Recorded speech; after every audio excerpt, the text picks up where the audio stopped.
निमित्तानं छत्रपती शिवाजी महाराज आंध्र प्रदेश येथे गेलेले असताना आंध्रातल्या त्या मुक्कामात त्यांनी श्री शैल मल्लिकार्जुन यांचं दर्शन घेतलं. दर्शन घेतल्यानंतर महाराज बाहेर आले. बाहेर आल्यानंतर त्यांनी पाहिलं की मंदिर देखणं आहे, सुबक आहे, परंतु या मंदिराचे घाट नाहीत. महाराजांनी तुरंत कामगारांना बोलवलं आणि त्या मंदिराचे घाट बांधून घेतले.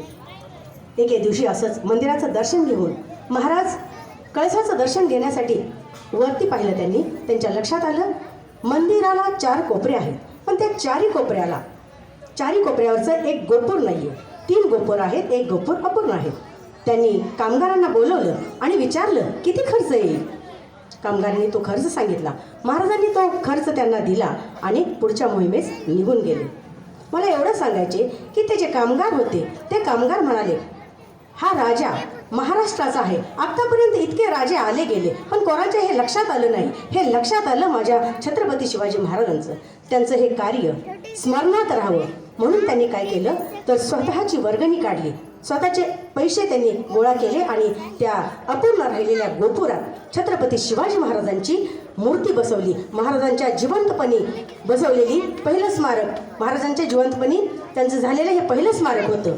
त्याच पद्धतीनं कर्नाटकमध्ये पुढच्या मोहिमेसाठी गेले असताना त्या मोहिमेला आमचा एक दादाजी नावाचा सरदार होता. त्यांना असा विचार केला सर्व जिंकत आलोय तर आता आपण हे बेलवडीचं ठाणं आहे तेही जिंकून घ्यावं. आणि मग त्यांनी काय केलं थोडंसं सैन्य घेतलं आणि त्या बेलवडी ठाण्यावर त्यांना हमला केला. हमला केल्यानंतर ती एक सावित्रीबाई देसाई नावाची ठाणेदार होती. तिच्या नवऱ्याच्या मरणानंतर तिनं ते राज्य चालवायचं ताब्यात घेतलं होतं आणि हल्ला केल्यानंतर तिनं त्यांचा सपशेल पराभव केला. आपला पराभव झाला हे जर महाराजांना समजलं तर आपली काही खैर नाही. त्यामुळं दादाजी प्रचंड आणखीन त्यांनी काय केलं सैन्य घेतलं आणि त्या बेलवडी ठाण्यावर हमला केला. हमला केल्यानंतर तिथं मात्र सावित्रीबाई देसाईचा पराभव झाला आणि या पराभवाच्या ह्याच्यामध्ये असताना दादाजीनं तिला कैद केलं आणि महाराजांच्या समोर उपस्थित केलं. उपस्थित केल्यानंतर तिनं आपलं जे तान्हं बाळ आहे ते पटकन महाराजांच्या मांडीवर ठेवलं आणि मागं सोडून म्हणाली महाराज यामध्ये माझ्या बाळाचा काही दोष नाही, जी काही शिक्षा द्यायची असेल तर तुम्ही मला द्या. आणि महाराज म्हणाले स्मितहास्य केलं त्यांनी आणि चिटणीसाकडं इशारत केली आणि एक दुधाची वाटी मागवली.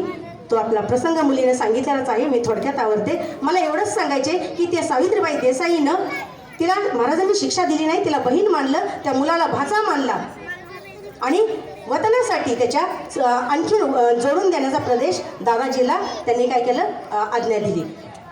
त्या सावित्रीबाई देसाईनं या राजाची महती कीर्ती स्मरणात राहावी यासाठी एक दगडी शिल्प तयार केलं. त्यामध्ये महाराज बसलेत, तिथं मांडीवर बाळ आहे, ती स्वतः तिथं उभी आहे. तुम्ही जर कधी कर्नाटकात गेला तर धारवाड नावाचा जिल्हा आहे, त्या धारवाड जिल्ह्यामध्ये यादवाड नावाचं गाव आहे आणि त्या यादवाड गावात मारुतीचं मंदिर आहे आणि त्या मारुतीच्या मंदिरामध्ये छत्रपती शिवाजी महाराजांचं बसवलेली ती मूर्ती आपल्यास पाहायला मिळेल. महाराजांच्या जिवंतपणी हे दुसरं स्मारक उभं करण्यात आलेलं होतं.